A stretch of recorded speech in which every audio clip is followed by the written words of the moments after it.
Okay, we're going. Were you in the screening last night?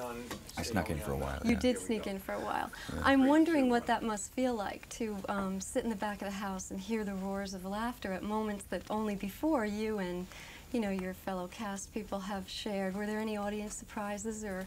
There always is. It's always an audience is a fickle, particular chemistry that only comes together once. Every audience is different, I think, and it's good if they laugh at stuff that you intended to be funny. You know that you've kind of hit the mark in some way. Yeah. So it's a reward. I thought it was a real tribute to you and to Garner, though, that, they recognized your inside jokes. All the Lethal Weapon stuff was just, oh, God, great fun, really great fun.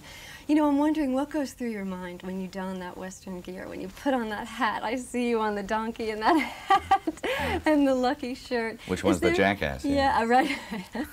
Does wardrobe help you make a transformation? What goes through your mind? You're putting that stuff on. Tell me about that.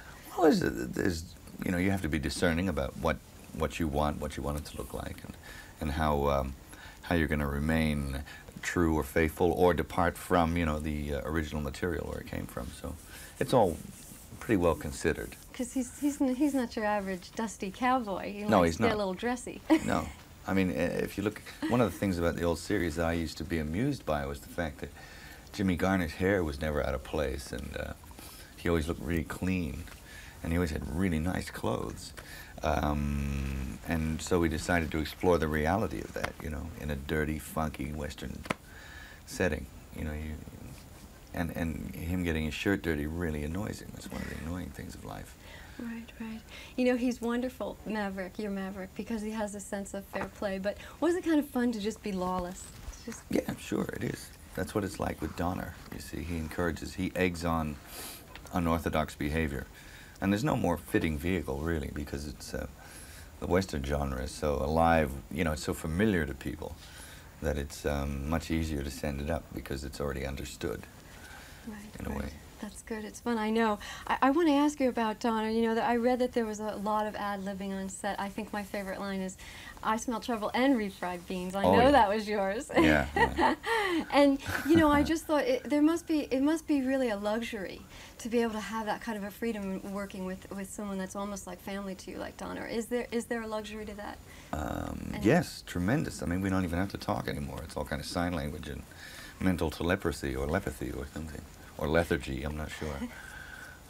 Yeah, it came flawlessly. It was wonderful. And what kind of advice did Garner offer you? I wouldn't know how to do that. Click that gun like that. I just wanted to go home and show my husband he missed me. Do all that gun stuff? Yeah, it's great stuff. Loved it. And Garner taught you the one-handed card trick? The Tell shuffle, me about that. The Garner shuffle. How much practicing? I read you guys were playing at night in the desert. Yeah, it takes a lot of practice to get that dexterous. Cards are harder than guns. Guns are easy. But he didn't offer any unwarranted advice. Mainly what we do when we'd sit down and talk is swap filthy stories, and that was about it. We kept ourselves amused. Good. And, forget all the maneuvering on the stagecoach ride. I want to know, how hard did Jodie Foster slap you? At what point?